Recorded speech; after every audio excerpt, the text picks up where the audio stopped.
2024 ஜூலை மாத வாக்குத்தத்தம்.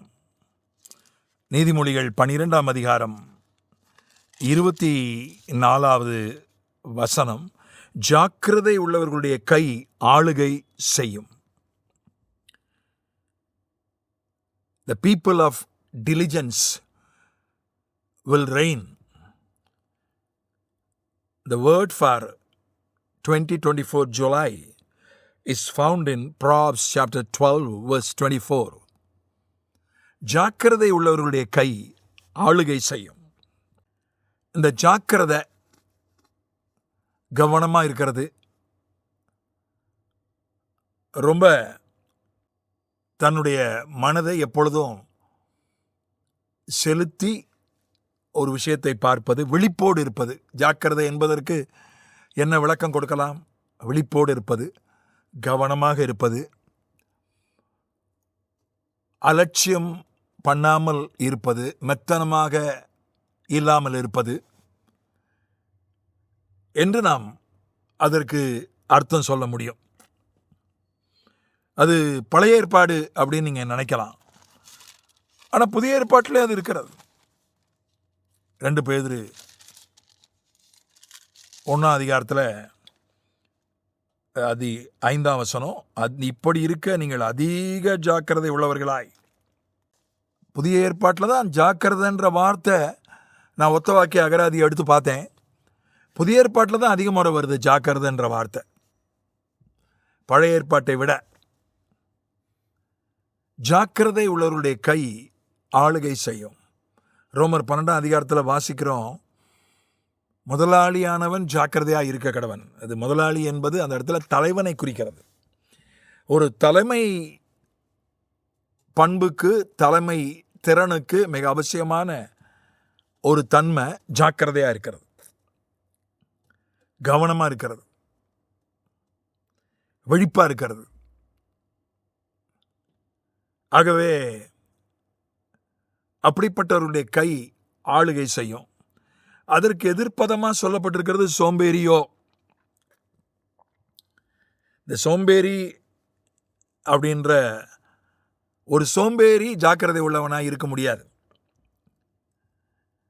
ஜாக்கிரதைக்கு எதிர்ப்பதும் மெத்தனோ அலட்சியம் அப்படி அல்ல. இங்கே போட்டிருப்பது சோம்பேறித்தனம். அதுதான் ஜாக்கிரதைக்கு எதிர்ப்பதமாக போடப்பட்டிருக்கிறது.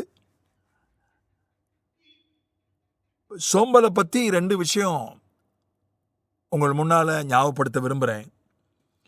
நிறைய விஷயம் இருக்குது. சோம்பேறினா நாம் என்ன நினச்சிருக்கிறோம்? ரொம்ப நேரம் தூங்குறவன்,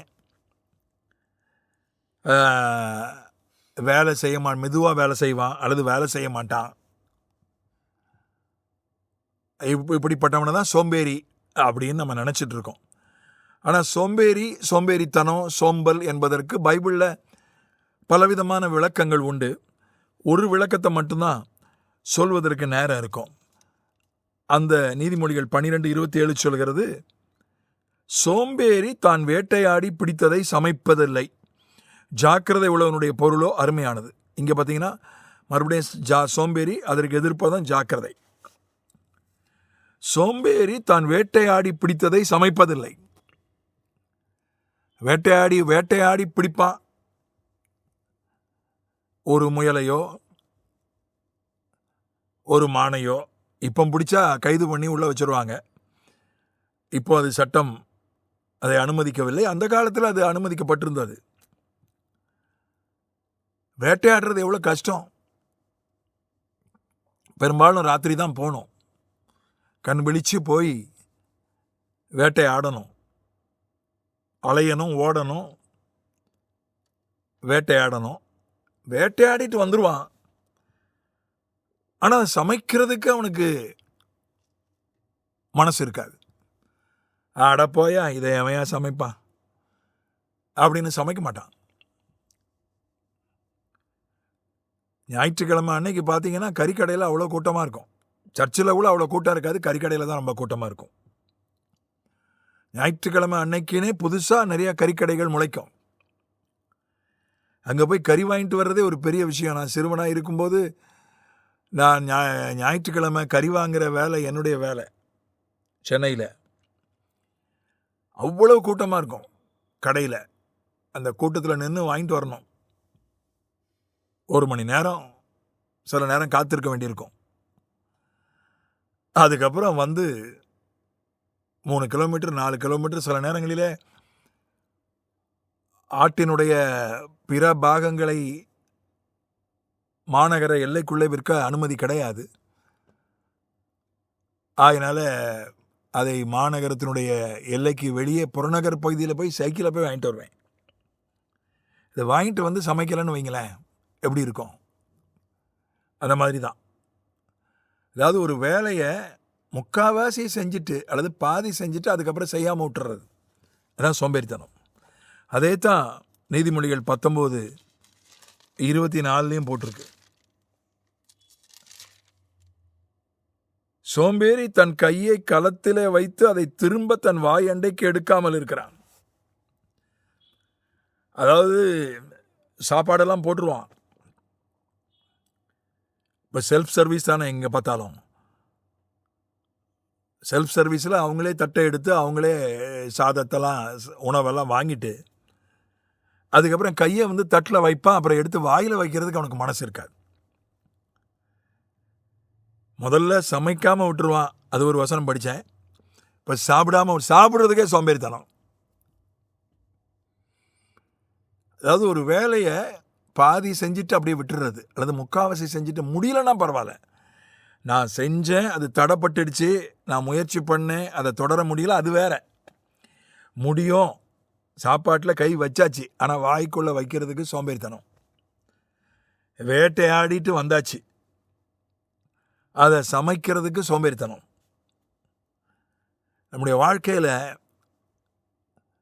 ஆண்டவர் இந்த ஒரு காரியத்தை நம்முடைய வாழ்க்கையில் இந்த மாதத்தில் நிச்சயமாய் இந்த தன்மையை மாற்றப் போகிறார். ஒரு வேலையை பாதியிலே விட்டுறது, முக்கால்வாசியிலே விட்டுறது, அந்த ஒரு தன்மையை மாற்றி ஒரு வேலையை அதை முழுவதுமாக முடிப்பதற்கு ஒரு உற்சாகத்தை, ஒரு ஊக்கத்தை நமக்கு தரப்போகிறார். அப்படி செய்யும்போது என்ன நடக்கிறது? ஜாக்கிரதை உள்ளவர்களுடைய கை ஆளுகை செய்யும். ஒரு ஆளுகையை கர்த்தர் நமக்கு கொடுக்கிறார். ஆளுகை என்றால் ஒரு பட்டமோ ஒரு பதவியோ மட்டுமல்ல. சிலருக்கு ஆண்டவர் பட்டம் பதவி கொடுக்கலாம், அதுவும் ஒரு ஆளுகை தான். பட்டம் பதவி இல்லாமலே கூட ஆளுகை செய்ய முடியும். காந்தி எந்த பதவியில் இருந்தார்? எந்த பதவியிலும் இல்லை, பிரதமராகவும் இல்லை, ஜனாதிபதியாகவும் இல்லை. ஆனால் அவர் ஆளுகை செய்தார் இந்தியாவை. அது போலத்தான் ஒரு பதவியில் இருக்கணும்னு அவசியம் இல்லை. நாம் ஜாக்கிரதை உள்ளவர்களாக இருந்தால் நாம் பதவியில் இல்லாமலே ஆளுகை செய்ய முடியும். கணவன் தான் குடும்ப தலைவன், கணவனுக்கு தான் பதவி குடும்பத்தில். மனைவி ஜாக்கிரதை உள்ளவளாக இருந்தால் மனைவி குடும்பத்தை ஆள முடியும்.